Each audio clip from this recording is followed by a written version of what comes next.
ഉണ്ടായ ഉരുൾപൊട്ടലും പേമാരിയും. മനുഷ്യന് ശാന്തി സമാധാനം എവിടെ കിട്ടും? ഒറ്റ രാത്രി കിടന്നുറങ്ങി നേരം വെളുത്തപ്പോൾ ആ മനുഷ്യന്റെ ഡെഡ് ബോഡികളൊക്കെയും അടുത്ത ജില്ലയിലാണ് പൊങ്ങിയത്. ഈ ലോകത്തിൽ മനുഷ്യന് തൊഴിലൊന്നുമില്ല. ഒരിക്കൽ ഒരു മനുഷ്യൻ ഒരു കൂട്ടുകാർ ചോദിച്ചു, മനുഷ്യന് അഹങ്കാരം ഉണ്ടായാൽ എന്ത് ചെയ്യണം? അപ്പൊ ജ്ഞാനിയായ മനുഷ്യൻ പറഞ്ഞു, വളരെ ആലോചിച്ചിട്ട് പറഞ്ഞു, മനുഷ്യൻ ലോകത്ത് എന്തൊക്കെ സാമ്പത്തികമായി വർദ്ധിച്ചാലും, എത്ര നല്ല കെട്ടിടമുണ്ടെങ്കിലും, അമേരിക്കയിലെ ഗൾഫിലൊക്കെ പോയി ഇഷ്ടംപോലെ സാമ്പത്തികം ഉണ്ടെങ്കിലും അഹങ്കരിക്കാനൊന്നുമില്ല. 10 ഏക്കറോ 100 ഏക്കറോ 1000 ഏക്കറൊക്കെ മേടിച്ചാലും അഹങ്കരിക്കാനൊന്നുമില്ല. നമ്മൾ ഈ യാത്രയിലാണ് ചിന്തിക്കണം. ഈ യാത്ര ഇങ്ങനെ പോയി നമ്മുടെ മുന്നിലൊരു ശവക്കുഴി വെട്ടുന്നുണ്ടെന്നും പുറകെ ഒരു ശവസംസ്കാരത്തിന്റെ പാട്ട് കേൾക്കുന്നുണ്ടെന്നും എപ്പോഴും ബോധ്യം വേണം. എന്ന് പറഞ്ഞാൽ ഒറ്റ രാത്രി കിടന്നുറങ്ങിയ മക്കൾ ശരിക്ക് ഡെഡ് ബോഡി പോലും എല്ലാവരും കിട്ടിയിട്ടില്ല. ചില അവയവങ്ങൾ മാത്രം കിട്ടി. എത്രയോ പേരാണ് ദുഃഖത്തിൽ കഴിയുന്നത്. ആർക്ക് വേണലും എപ്പം വേണലും എന്ത് സംഭവിക്കാൻ പറ്റും? ഇതിനകത്ത് പരിഹാരം തരുവാൻ, നമുക്ക് ശാന്തി തരുവാൻ, സമാധാനം തരുവാൻ ഏത് മനുഷ്യനും ഉറച്ചിരുന്ന ശ്വാസമാണ്. ഇതൊരു മതപ്രശ്നമൊന്നുമല്ല. ഇതിലേക്ക് 2024 വർഷം മുമ്പ് മാനവരെ രക്ഷിക്കാൻ വേണ്ടി സ്വർഗമഹിമ വിട്ട് ഭൂമി വന്ന് മനുഷ്യരാ ജനിച്ച് മനുഷ്യന്റെ പാപം രോഗം ശാപം വഹിച്ചുകൊണ്ട് ലോകരക്ഷ യേശുക്രിസ്തു കാൽവരി യാഗമായി. യേശുക്രിസ്തു ജനിക്കുന്ന 700 വർഷം പ്രവാചകൻ യെശയ്യാവ് യേശുക്രിസ്തുവിന്റെ പേരിനെ കുറിച്ച് പറഞ്ഞു. യേശുവിന്റെ ജനനം അത് ബേത്ലഹേമിലായിരിക്കും എന്ന് പറഞ്ഞു. പിന്നെ യേശുവിന്റെ പേരിനെ കുറിച്ച് അവൻ അത്ഭുത മന്ത്രിയാണ്, അവൻ വീരനാം ദൈവമാണ്, നിത്യപിതാവാണ്, സമാധാന പ്രഭുവാണ്. മാന്നാർ ടൗണിലോ മാവേലിക്കരോ പോയാലോ എല്ലാ സാധനവും വില കൊടുത്താൽ കിട്ടും, സമാധാനം കിട്ടും. ഒറ്റക്കട പോലുമില്ല. സമാധാനം വേണമെങ്കിൽ യേശു വരണം, പാപശാന്തി വേണമെങ്കിൽ യേശു വരണം.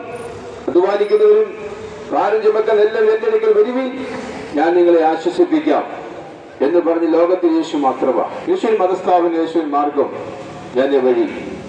ഈ ഭൂമി അതിന്റെ പണികളും വിട്ടുപോകുമെന്ന് മീൻപിടുത്തക്കാരെ പത്രോസ് എഴുതി വെച്ചു. ഭൂമി അതിന്റെ പൂർണ്ണത ദൈവത്തിൻ്റെന്ന് പറയുന്നത്. യേശു ജനിക്ക് 700 വർഷം പ്രവാചകൻ പറഞ്ഞു, ഭൂമി കിടുകിട പൊട്ടുന്നു, ഭൂമി കിടുകിട കീറുന്നു, ഭൂമി മത്തനെ പോലെ ചാഞ്ചാടുന്നു. അതിന്റെ കാര്യം എന്താണ്? അടുത്ത വാക്യത്തിൽ അതിന്റെ അകത്യം അതിന്മേൽ ഭാരമായിരിക്കുന്നത് വീഴും യെശയ്യാവ് പറയുന്നു. ഇപ്പൊ മനുഷ്യന്റെ ജീവിതത്തിൽ എവിടെ നോക്കിയാലും മദ്യം മയക്കുമരുന്ന് കൂടിക്കൊണ്ടിരിക്കുക. പോലീസ് അധികാരികളും എക്സൈസ് അധികാരികളും ഞങ്ങളൊരു നിർദ്ദേശമുണ്ട്, നിങ്ങൾ ചെല്ലുന്നിടത്തൊക്കെ ശക്തമായി മയക്കുമരുന്ന്, കഞ്ചാവ്, MDMA കഴിച്ചും ഏറ്റുമാനിലാണ് 20-21 വയസ്സുള്ള ഒരു സഹോദരി.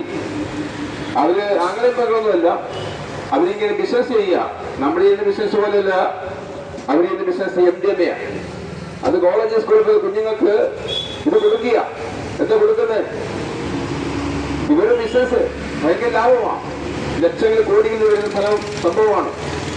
എത്രമാത്രം പിടിച്ചാലും എത്രമാത്രം ആണാലും ഈ കഞ്ചാവും MDMA ഒഴുകിക്കൊണ്ടിരിക്കുക. നമ്മുടെ കുഞ്ഞുങ്ങളെ സ്കൂളിലേക്ക് വിടുന്നു, രാവിലെ വിടുന്നു, വൈകുന്നേരം വരെ കുഞ്ഞുങ്ങൾ എങ്ങനെയാ നടത്തില്ല. സ്നേഹിച്ചുകൊണ്ട് കൂട്ടുകാരിയോ ഒരു കേക്ക് ഒരു മിഠായിയോ കൊടുത്താൽ അതിനത്തെ കാലത്ത് വിശ്വസിച്ച് കഴിക്കാൻ പറ്റിയല്ല. അതിനകത്ത് MDMA ആവശ്യമുണ്ടെങ്കിൽ അന്ന് കുഴപ്പമില്ല. പിറ്റേ ദിവസം അതേ സമയമാകുമ്പോൾ കൊച്ചിന് വേറെ സംസാരം തുടങ്ങും. കൊച്ചിന്റെ അയക്കുന്ന ആ മൈൻഡ് മാറും. നമ്മുടെ കുഞ്ഞുങ്ങൾക്ക് എന്നാ പറ്റി? കോട്ടയത്ത് ജില്ലാ ജയിലില് ഞങ്ങള് ആണ്ടിനെ ഒരിക്കൽ ഇതുപോലെ സന്ദേശം അറിയിക്കാൻ വേണ്ടി അവസരം തരുവാൻ ഒരിക്കൽ ഡിസംബർ മാസം ക്രിസ്മസിന്റെ ദിവസം അവിടെ തടവിൽ കിടക്കുന്ന മോഷ്ടാക്കൾ പിടിച്ചു പറിക്കാൻ പല ആൾക്കാരുണ്ട്. എല്ലാം ക്രിമിനൽ കേസാണ്, എല്ലാം ഗവനക്കാരുമോ. അപ്പൊ ഒരു ചെറുപ്പക്കാരോട് ചോദിച്ചു, എങ്ങനെ ഇവിടെ വന്നു? എനിക്കറിയാം, ബ്രദറിനെ പാസ്റ്റർ അറിയാം, റോഡിൽ നിന്ന് പ്രസംഗിക്കുന്നത് കണ്ടിട്ടുണ്ട്. ഞാൻ എങ്ങനെ വന്നു? ഞാനിച്ചിരി ലഹരി അടിക്കുമായിരുന്നു, SP വണ്ടിക്കിട്ട് കല്ലെടുത്തെറിഞ്ഞു, ഗ്ലാസ് പൊട്ടി എന്നെ അങ്ങനെ ഇവിടെ കൊണ്ടുവന്നിട്ടിരിക്കുക. ലോകത്തിൽ മനുഷ്യരെ കൊണ്ട് സ്വന്തം അപ്പനെയും അമ്മയും ചവിട്ടുന്ന, തൊഴിക്കുന്ന, അടിക്കുന്ന രംഗം വീഡിയോ പിടിക്കുന്ന കാര്യം എന്താണ്? ജന്മം കൊടുത്ത് കാല് വല്ലവോ കൈ വല്ലവോ ഹോളസും ബിസ്ക്കറ്റും എല്ലാം കൊടുത്ത് പാല് കൊടുത്ത് വളർത്തുന്ന കുഞ്ഞുങ്ങളെ കുഞ്ഞുങ്ങളെ വളർത്തിക്കൊണ്ടിരുമ്പോൾ കുഞ്ഞുങ്ങൾ വാർദ്ധക്യത്തിലേക്ക് അപ്പച്ചനും അമ്മച്ചയും ഒഴിക്കുന്നു, ഇടിക്കുന്നു, കൊല്ലുന്നു. കഴിച്ചിരിക്കുന്ന ഭക്ഷണം എന്താണ്? എന്തന്നെയാണ്. അത് കഴിച്ചതായിട്ടുണ്ടാവും. അത് കഴിച്ചു കഴിഞ്ഞാൽ 12 മണിക്കൂർ സംഭവിക്കുന്ന അതിന്റെ ബുദ്ധിയും ബോധവും ഒക്കെ എന്ത് ചെയ്യും? ഉറക്കം ഉറച്ചാലും 12 മണിക്ക് ഭയങ്കര ധൈര്യവും ബലവും കിട്ടും. ഒരു ആനയുടെ ബലം കിട്ടുക. അപ്പൊ നോക്കണം, ഇത് നല്ല സംഭവമാണ്. പക്ഷെ പിറ്റേ ദിവസം അതേ സമയത്ത് കഴിച്ചില്ലെങ്കിൽ ഇത് പ്രാന്താവും. അപ്പൊ പിന്നെ എന്ത് ചെയ്യും? സഹോദരനായാലും സഹോദരിയായാലും വെട്ടാനും കുത്താനും അപ്പനും അമ്മയും കൊല്ലാനൊക്കെ പ്ലാൻ കൊടുക്കും. അത് കൊടുക്കും, നിയന്ത്രിക്കുന്നുണ്ട്. ഇവനല്ല ഇവന്റെ മേൽ കഴിച്ചിരിക്കും ലഹരിയ. ഇതാണ് ലഹരി പദാർത്ഥങ്ങൾ. ഇത് ഉപയോഗിക്കുക. അപ്പൊ നോക്കണം, ഇത് വിശ്വസിക്കാർക്കും പോലീസുകാരും തലവേദനയാണ്. ഏറ്റുമാര് പറഞ്ഞാൽ കുറെ പിള്ളേർ കമ്പനിയുണ്ട്, മുണ്ടക്കയും ഭാഗത്തുണ്ട്, ഏറി ക്രമീകരിച്ച് നല്ല വ്യാപാരം നടക്കുന്നുണ്ട്. അവർക്ക് എന്ത് ചെയ്യും? കഞ്ഞി കുടിച്ചാലും കുഴപ്പമില്ല, ഇതെവിടെയെങ്കിലും പോയി കഴിക്കും. രാത്രി 12 1 മണിക്കൊക്കെ ഇവരിങ്ങനെ തോട്ടം വഴി പറമ്പിക്കൂടെയൊക്കെയാ. എന്താ കാരണം? സാത്താൻ വിതയ്ക്കൊരു വിത്താണ് പാപം. യോഹന്നാന്റെ സുവിശേഷം 10-ാം ഭാഗത്ത് യേശു ക്രിസ്തു പറഞ്ഞു, ഞാൻ നല്ലയിടയനാകുന്നു, നല്ലയുടെ ആൾക്ക് ജീവനെ കൊടുക്കുന്നു. അടുത്ത വാക്യത്തിൽ പോലെ മോഷ്ടിപ്പാനും അറുപ്പാനും മുടിപ്പാനും അല്ല കള്ളം വരുന്നില്ല. യേശുവിന്റെ സമൃദ്ധിയായ ജീവൻ തരുവാനും നമുക്ക് വേണ്ടുന്നെല്ലാം തരാൻ വേണ്ടി വന്ന യേശുവാ. പിശാച് അവര് രംഗപ്രവേശ ഉൽപ്പത്തിയിലാണ്. ഒന്നാമത്തെ ആദാമിനെ പഴം പ്രചരിച്ച വാദം തോട്ടത്തിൽ നിന്ന് പുറത്താക്കി ഒടുക്കത്തെ ആദാം ഭൂമിയിലേക്ക് വന്നപ്പോൾ അതിന് മുമ്പ് പാമ്പ് ഉൽപ്പത്തി പറയുന്നുണ്ട്, പാമ്പിനെ വിളിച്ചു, പാമ്പ് പഴം പറിച്ച് നീട്ടിച്ചു. ദൈവസന്നിധിയിൽ നിന്ന് ആദാവ് നഷ്ടപ്പെട്ട അവസ്ഥയുണ്ടായി. അപ്പൊ ദൈവം ഒരു പ്ലാനിട്ടു. ആമേൻ. പാമ്പിനെ വിളിച്ചപ്പോ നിന്റെ തല സ്ത്രീയുടെ സന്തതി തകർക്കും. ആമേൻ. സ്ത്രീയോട് നീ പാമ്പൂരി കെട്ടിയതുകൊണ്ട് നിന്റെ വേദനയും പ്രയാസവും കഷ്ടത്തോടെ നീ ഗർഭം ധരിച്ച് ആമേൻ വേദനയുടെ മക്കളെ പ്രസവിക്കും. നീ വേർപ്പുകൊണ്ട് അപ്പം ഭക്ഷിക്കും. അത് ആദാമിനെ പോയി തോട്ടത്തെ പുറത്താക്കി. ആ തോട്ടത്തിനകത്ത് ജീവന്റെ വിഷമുണ്ടായിരുന്നു. അതിന്റെ ഫലം തിന്നായിരിക്കുവാൻ കെരുവുകളെ വാളിന്റെ ജാലിയായി നിർത്തി. അന്നേരം വെളിപ്പാട് സമ്പാദിക്കും, ജയിക്കുന്നവന് ഞാൻ ജീവന്റെ വിഷത്തിന്റെ മന്ന തിന്നാൻ കൊടുക്കും. അപ്പൊ നോക്കാം, ഇതിനകത്ത് മരിക്കുന്ന വിഷത്തിന്റെ ഫലം തിന്നപ്പോൾ മരിച്ചെങ്കിൽ അതിനകത്ത് ജീവന്റെ വിഷം ഉണ്ടായിരുന്നു. ഓടിപ്പോയി അത് പറിച്ച് എനിക്ക് ജീവിച്ചിരിക്കുമായിരുന്നു. ദൈവം ഒരു പ്രമാണം വെച്ചു. അങ്ങനെ ആദാമിന്റെ സന്ധ്യയിലെ പ്രാബല്യത്തിലെപ്പോൾ സ്വർഗത്തിൽ കമസം കൂടി ആരെ അയക്കും, ആര് പോകും? ഒരു ശബ്ദം, അടിയനെ അയക്കുന്ന അടിയും പോകാം. അങ്ങനെ കാലസഭയിലെപ്പോൾ ആദാമിന്റെ സഭ പിന്നെടുക്കാൻ വേണ്ടി യേശു ക്രിസ്തു മനുഷ്യാവതാരം എടുത്തു. അതിനെ പൗലോസ് പറഞ്ഞ ദൈവരൂപത്തിലേക്ക് ദൈവത്തോട് സമത്വം മുറുകെ പിടിച്ചു കൊള്ളണം എന്ന് വിചാരിക്കാതെ ദാസരൂപത്തിൽ ലക്ഷത്തിലെ മനുഷ്യനായി യേശു വേഷത്തിലെ മനുഷ്യനോട് അവർ ദൈവം തന്നെയാ. ആ യുവതന്മാർക്ക് മനസ്സിലായില്ല, അന്നത്തെ പുരോഹിതന്മാർക്ക് സന്നിധി സംഘത്തിന് മനസ്സിലായില്ല.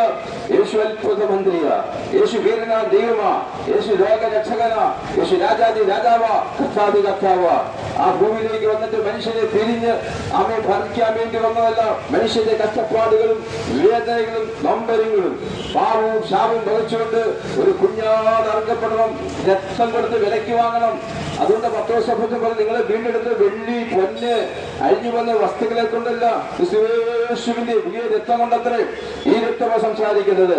മാതാവേ, പിതാവേ, സഹോദര സഹോദരി, കുഞ്ഞെ, നിങ്ങളുടെ പ്രയാസം മാറും, ഭാരം മാറും, രോഗം മാറും, ശാപം മാറും, ക്ഷീണം മാറും, ഇല്ലായ്മ മാറും, വല്ലായ്മ മാറും. യേശുവിൽ വരണം, യേശുവിന് വേണ്ടി കഥ വിട്ടു കൊടുക്കണം. അപ്പൊ നോക്കണം, നമ്മുടെ പൈസയൊന്നും യേശുവിന് വേണ്ട, നമ്മുടെ ശരീരത്തെ പീഡിപ്പിക്കണ്ട, നമ്മൾ കാഴ്ചയൊന്നും വേണ്ട. യേശുവേ, ഞാൻ പാപിയ മനുഷ്യനാ, എന്റെ പാപത്തിൽ അങ്ങ് ജനിച്ചു, അങ്ങ് മരിച്ചു, അങ്ങ് എന്റെ രക്ഷകൻ, അങ്ങ് എനിക്കായി ജീവിച്ചെങ്കിൽ ആ യേശുവിനെ ജീവിക്കാൻ ആഗ്രഹിക്കുന്നു, എന്റെ ഹൃദയത്തെ സമർപ്പിക്കുന്നു പറയണം. അതുകൊണ്ടാണ് പത്രോസ് പറഞ്ഞത്, ഈ ഭൂമി അതിന്റെ പണികൾ ബന്ധുപോകും. ഇവിടെ നിൽക്കുന്ന നമ്മളെ ആയുസ് 70 ഏറെ 80 ഉണ്ടാകുന്ന കുഞ്ഞുങ്ങൾക്ക് വലിയ ഷുഗറും പ്രഷറും. ഇന്ന് അതില്ലാത്ത മനുഷ്യരുണ്ടോ? ഫ്രീ ആയിട്ട് കിട്ടുക. നമ്മൾ കഴിക്കേണ്ട പഞ്ചസാര നമ്മുടെ ശരീരത്തിൽ എന്ത് ചെയ്യുക? നല്ല ഉത്പാദനം കൂടിക്കൊണ്ടിരിക്കുന്നു. അതിന്റെ പേര് ശാരീരിക ക്ഷീണം, മാനസിക പിരിമുറുക്കങ്ങൾ, എന്തെല്ലാം അസ്വസ്ഥതകളുണ്ട്. ജീവൻ തന്നെ 6 മാസം മഴക്കാലം, 6 മാസം വേനൽക്കാലം, എന്തെല്ലാം നമ്മൾ അനുഭവിക്കണം. പക്ഷെ നമുക്ക് വേദനയില്ലാത്ത, നമുക്ക് സ്വർഗീയ ഭവനമുണ്ട്. അല്ലെങ്കിൽ പൗലോസിലെ പറയുന്ന കൈപ്പണിയില്ലാത്തൊരു കെട്ടിട സ്വർഗത്തിട്ടുള്ള ആ കെട്ടിടത്തിൽ പോകണമെങ്കിൽ മനസ്സാന്തപ്പെടണം. മനസ്സാന്തം തീർന്നില്ല. മനസ്സാന്തം പിതാവിന്റെയും പുത്രന്റെയും പരിശുദ്ധാത്മാവിന്റെ സ്ഥാനം സ്വീകരിച്ച് പരിശുദ്ധാത്മാവിന്റെ അരിവെ പ്രാപിച്ച് യേശുവിന്റെ സത്യത്തിൽ വാക്കാതിരിക്കെങ്കിൽ നമ്മുടെ ഭൂമിയിലല്ല നിലനിൽപ്പ്, നമ്മുടെ പൗത്ര സ്വർഗത്തിലാ. അവിടെ യേശു വിശുദ്ധമൊക്കെ വരാൻ സമയമായി. ഈ സദവർത്തമാനം ലോകത്തിലെങ്ങും പറയുവാൻ ലോകരക്ഷക യേശു പറഞ്ഞുകൊണ്ട് പറയുന്നു, പ്രിയ മാതാവേ, പിതാവ്, സഹോദരി, കുഞ്ഞെ, നീ കടബാധികരെ ആത്മഹത്യ ചെയ്ത് കുടുംബത്തെ പ്രശ്നം തീർക്കാൻ മദ്യപിക്കരുത്. ഇതൊക്കെ പാപമാണ്. പാപത്തിൽ ലിസ്റ്റ് 15 കൂട്ടം കാര്യം. ധന്യനായ പൗലോസ്ലീഹ ജലത്തിന്റെ ദുർനിറപ്പ്, അശുദ്ധി, അതിരാഗം, ആഭിചാരം, പക, പിണക്കം, രോഗം, ദുശാഠ്യം, ദ്വന്ദ്വമിശ്രം, വെറുക്കരുത്, മദ്യപാനം, മയക്കുമരുന്ന് എല്ലാം വരും. അങ്ങനെ 15 കൂട്ടം കാര്യമുണ്ട്. അതേ അധ്യായത്തിൽ പറയുന്ന ആത്മാവിന്റെ ഫലം സ്നേഹം, സന്തോഷം, സമാധാനം, ദീർഘക്ഷമ, പരോപകാരം, വിശ്വസ്തത, ഇന്ദ്രിയം. ഇത് ദൈവമക്കൾ പ്രാപിക്കണം. നമ്മുടെ പഴയ സ്വഭാവത്തെ കുരിഞ്ഞു കളഞ്ഞ് ആ പാപത്തെ ഏറ്റുകളഞ്ഞ് നമ്മൾ യേശുവിന്റെ ഹൃദയമിട്ട് കൊടുത്താൽ ഒരു ക്രിസ്തുവിലായാൽ പുതിയ സ്ഥിതി പഴയത് കഴിഞ്ഞുപോയി അവൻ പുതിയതാക്കുന്നു. എങ്ങനെയാ പുതിയതാക്കുന്നത്? ഞങ്ങൾ ഒരു കാലത്ത് വാടാ പോടാന്നൊക്കെ പറഞ്ഞ് ഒരു പൈസ ഉണ്ടാക്കി തിന്നുകൊണ്ടിച്ച് ലോകത്തെ ജീവിച്ച് ലോകത്തിന് വേണ്ടി പോയിക്കൊണ്ടിരിക്കുമ്പോൾ ഇതുപോലത്തെ പ്രസംഗം ഞങ്ങളെ രൂപാന്തരപ്പെടുത്തി. അവിടെ ഞങ്ങൾക്ക് പറയാനുള്ളത് ആകാശത്തെങ്കിൽ മനുഷ്യൻ നൽകപ്പെട്ട ഒരു നാമം യേശുവിന്റെ നാമം. ഈ നാമത്തെ വിളിച്ചവർ ഏവരും രക്ഷ പ്രാപിക്കും. ഇവിടുത്തെ രക്ഷയിൽ അമേരിക്കയിൽ ഗൾഫിൽ പോകുന്നത് വീട് കിട്ടുന്നത് നാട് കിട്ടുന്നതല്ല രക്ഷ. സ്വജരാജ്യാവകാശമാക്കണം. അതിന്റെ മനസ്സാന്തപ്പെടണം. യേശു ക്രിസ്തുവിനെ ഒരു ലോകത്ത് വിളിച്ചിരിക്കുന്നു. ഈ വചനം കേൾക്കുന്ന ശാന്തി ഉണ്ടാകട്ടെ. യേശു പറഞ്ഞു, നിങ്ങൾ ഭൂലോകത്തിലേക്ക് പോയി സകല സൃഷ്ടിയോട് സുവിശേഷം പറയണം. ഏതെല്ലാം രീതി മനുഷ്യന് ഭൂമിയിൽ നിന്ന് മാറ്റപ്പെട്ട ശേഷം ആമയെ വിവാഹം കഴിച്ച് ആമയെ കല്യാണം കഴിച്ചു, ലാസ്റ്റ് കുഞ്ഞുങ്ങളൊക്കെ ഉണ്ടായി, ആമയെ ലോകത്തിൽ ജീവിച്ച് ആമയെ മക്കളുടെയും മരുമക്കളുടെയും സ്വത്തൊക്കെ ആയി ഇങ്ങനെ ജീവിച്ച് മരിച്ചു പോകുന്നതല്ല. മരിക്കുന്നെങ്കിൽ ജീവിക്കുന്ന ക്രിസ്തുവിന് മരിക്കില്ലാവും എന്ന് പൗലോസ് പറയുന്നു. എന്നാൽ ജീവിക്കുന്ന ക്രിസ്തുവിന് വേണ്ടി മരിക്കുന്നവരെയും കർത്താവിനെ ആയിരിക്കണം. അങ്ങനെ മരിച്ചാൽ നിങ്ങൾ മരിച്ചു, നിങ്ങളുടെ ജീവൻ ക്രിസ്തുവിൽ വെളിപ്പെട്ടിരിക്കുന്നു. നമ്മുടെ ജീവനായ ക്രിസ്തു വെളിപ്പെടും, നിങ്ങൾ തേജസ് വെളിപ്പെടും എന്ന് പറഞ്ഞാൽ ഇവിടെ അല്ല, ഇവിടെ കൊണ്ട് കല്ലറ കൊണ്ട് തീരുന്നതല്ല. ആമേൻ, നമുക്ക് നിശ്ചയം ഒരുക്കുന്നുണ്ട്. അപ്പൊ നോക്കണം, ഈ ശ്വാസം വിട്ടതിന് ശേഷം നമ്മൾ ദാനധർമ്മം നടത്തിയാലോ, വെളിയിലേക്ക് കെട്ടിക്കാൻ പൈസ കൊടുത്താലോ, വീട് വെച്ചു കൊടുത്താലോ, 100 വീടൊക്കെയാണ് വെച്ചു കൊടുക്കുന്നത്. ഇപ്പൊ വയനാട്ടിൽ ആവശ്യമായി കൊടുക്കട്ടെ. എന്റെ പേര് ആത്മശാന്തി കിട്ടത്തില്ല. ആത്മശാന്തി വേണമെങ്കിൽ പാപശാന്തി പ്രാപിക്കണം. പാപശാന്തി വേണമെങ്കിൽ പാപമില്ലാത്ത യേശുവിന്റെ നേതൃത്വത്തിൽ കഴിവ് പ്രാപിക്കണം. കുഞ്ഞുങ്ങളെല്ലാം പാപം ചെയ്തു നീതിമാനായ യേശു ക്രിസ്തു പിതാവിന്റെ വലത്തുഭാഗത്തുണ്ട്. അവനോട് ഭാഗത്ത് ഭാഷിത്തമാവുന്നു. എന്റെ വാക്ക് ചുരുക്കുന്നു. ഇതിന് മതപ്രസംഗമല്ല. യേശു ക്രിസ്തുവിനെ വരവേർത്തിരിക്കുന്നു. എപ്പം വെള്ളം വരാം. 2024 8-ാം മാസം ഈ 5-ാം തീയതി വചനം കേൾക്കുമ്പോൾ നമ്മുടെ ജീവിതത്തിൽ ഇതൊരു മനസ്സാന്തരത്തിരട്ടെ. പുസ്തകം 3-ാം അധ്യായം 10-ാം വാക്യത്തിൽ ആകിയാൽ നിങ്ങൾ പാപങ്ങൾ മാന്യത്തിൽ മനസ്സാന്തരത്തിൽ കഴിഞ്ഞുകൊള്ളുവീൻ. നിലവിലെ സമൂഹത്തിൽ ആശ്വാസകാലം വരും. യേശു ഞാനൊരു കുടുംബമായി ഈ റോഡിൽ യേശുവിനെ പ്രസംഗിക്കുമ്പോൾ മാതാവേ, പിതാവേ, സഹോദരി, കുഞ്ഞേ, ഇത് കേട്ടില്ലേ പറയുന്നത്? യേശുവിന്റെ സമയമായി, കൃപയുടെ പാലടയ സമയമായി. യേശുവിന്റെ വരയിൽ പോകണം. അതെന്ത് ചെയ്യണം? മനസ്സാന്തരപ്പെടുക. അങ്ങനെ മനസ്സാന്തരപ്പെട്ട് അവന്റെ സമൂഹത്തിന് ആശ്വാസകാലം വരും. നിന്റെ പ്രയാസം മാറും, ഭാരങ്ങൾ മാറും, എല്ലാ ശാപവും മാറും. യേശുവേ, നീ എനിക്ക് വേണ്ടി ജനിച്ചു, നീ എനിക്ക് വേണ്ടി മരിച്ചു, അടക്കപ്പെട്ടു. യേശുവിന്റെ സ്നേഹത്തെ പരിശീലിക്കുക. യേശുവിന്റെ സമയമായി. ഈ വചനം കേട്ടുകൊണ്ട് ശാന്തി ഉണ്ടാകട്ടെ.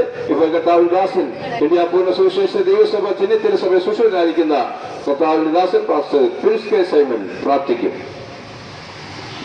സർവസൃഷ്ടിയുടെയും ഉടയവനാകുന്ന സർവശക്തനാകുന്ന ദൈവമേ, ഈ ദേശത്തെ ഞങ്ങളുടെ കരങ്ങളിൽ ഏൽപ്പിക്കുന്നു.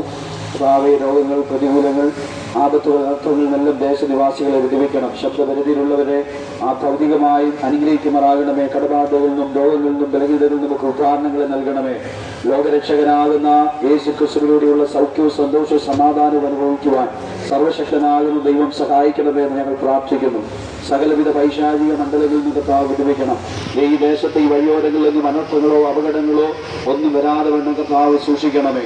അത്ഭുതങ്ങളും അടയാളങ്ങളും ഈ ദേശത്ത് അങ്ങയുടെ മഹത്വത്തിനായി ചെയ്യണമേ. അങ്ങ് കണ്ടിട്ടുള്ളവരുടെ മേൽ അങ്ങയുടെ മഹത്വം വെളിപ്പെടുത്തണമെന്ന് പ്രാർത്ഥിക്കുന്നു. യേശു കർത്താവിന്റെ നാമത്തിൽ തന്നെ ആമേൻ.